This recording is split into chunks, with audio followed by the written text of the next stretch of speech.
पहली बार जैसे ही आसबिन की नजर रबीना पर पड़ती है वह उसे दिल से पसंद करने लगता है। रबीना स्कूल की सबसे खूबसूरत लड़की थी और आसबिन अपने दोस्त से साफ साफ कह देता है, मुझे रबीना बहुत पसंद है। एक दिन स्कूल से घर लौटने के बाद उसकी माँ उसे बाजार जाने को कहती है, लेकिन आसबिन टाल देता है। तभी माँ कहती है कि रबीना के घर भी जाना है। ये सुनते ही आसबिन के चेहरे पर मुस्कान आ जाती है और वह तुरंत तैयार हो जाता है। माँ एक बैग में कुछ सामान देकर कहती है, ये रबीना के घर दे आना। रबीना के घर पहुंचते ही दरवाजा खुद रबीना खोलती है और मुस्कुराकर उसे अंदर बुलाती है। बैठते बैठते रबीना अपने आधे खाए हुए चिप्स का एक टुकड़ा आसबिन को देती है और आसबिन तो जैसे लॉटरी जीत गया हो बिना सोचे तुरंत खा लेता है। जाने से पहले रबीना कहती है, मुझे नाम से बुलाया करो। दरअसल रबीना उम्र में उससे बड़ी थी, इसलिए आसबिन उसे हमेशा दीदी कहकर बुलाता था। धीरे धीरे दोनों के बीच गहरी दोस्ती हो जाती है। दोनों एक दूसरे को दिल से पसंद करने लगे थे, लेकिन कोई भी अपने दिल की बात कहने की हिम्मत नहीं करता था। फिर एक शाम रबीना फोन करके आसबिन को कहती है, रात 9 बजे हमारे घर की छत पर आना। आसबिन तय वक्त पर पहुंच जाता है। वहाँ रबीना उसके सामने अपने दिल की बात रख देती है और उसे प्रपोज कर देती है। दोनों एक दूसरे को किस करते हैं और उस पल से उनकी लव स्टोरी सच में शुरू हो जाती है, जैसे पूरी दुनिया उनके लिए थम गई हो।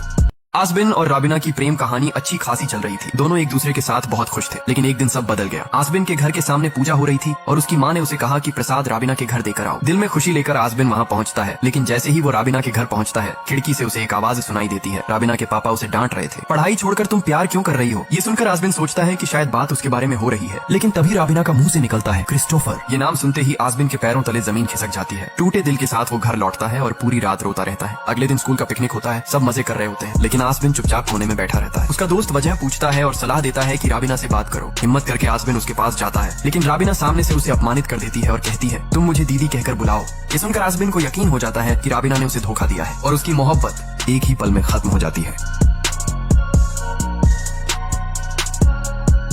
रबीना ने जब आसबिन को सबके सामने अपमानित करके उसकी जिंदगी से निकाल दिया, तब वो अंदर से पूरी तरह टूट चुका था। प्यार पर उसका भरोसा ही उठ चुका था। सालों बाद एक दिन आसबिन अपनी सहेली की शादी में जाता है और वहाँ उसकी नजर एक लड़की पर पड़ती है, मीरा। वो उसे देखकर हाथ हिला रही थी। दरअसल मीरा आसबिन को पहले से जानती थी। शादी के बाद मीरा इशारे से उसे बुलाती है कि वो उससे मिले। दोनों मिलते हैं और उनकी दोस्ती गहरी होती जाती है। मीरा आसबिन का ख्याल रखती है, उसके साथ हंसती खेलती है, तस्वीरें खिंचवाती है और धीरे धीरे उस पर दिल हार बैठती है। एक दिन दोनों नदी किनारे बैठे होते हैं, तभी मीरा आसबिन को प्रपोज कर देती है और फिर उसे किस कर देती है। उस पल आसबिन के जहन में रबीना का धोखा फिर से ताजा हो जाता है, लेकिन थोड़ी देर सोचने के बाद वो हाँ कर देता है, क्योंकि सच यही है, जिंदगी में हर कोई सही इंसान का इंतजार करता है और आसबिन के लिए वो इंसान थी मीरा।